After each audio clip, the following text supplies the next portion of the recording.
Yo no nací para amar. Perder un hijo debe ser terrible. Estuve a punto de vivirlo en carne propia. ¿Cómo? Sí. ¿Qué quieres decir? Rafael, yo sé que tu viaje fue para esconderte, para que no te culparan de ese atentado.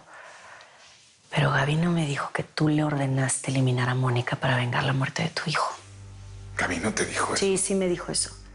Tú debes entender que Mónica no tuvo la culpa de lo que le pasó a Emiliano. Eso fue un accidente. ¿Dónde está Gabino? Eso no te interesa. Aquí lo que importa es que tú no eres como él, Rafael. Tú me salvaste del secuestro. Te portaste como un héroe. Te debo la vida. Por eso estoy tratando de entender lo que hiciste con Mónica. Porque yo en algún momento dado también quise que le hicieran daño. Pero basta ya, no quiero más. Esto se acabó para los dos. A partir de ahora, nos toca defender a Mónica. Pero es que, Altagracia, no entiendo por qué ese cambio de actitud tan radical hacia ella. Después de la violación, quedé embarazada. Y tuve una hija.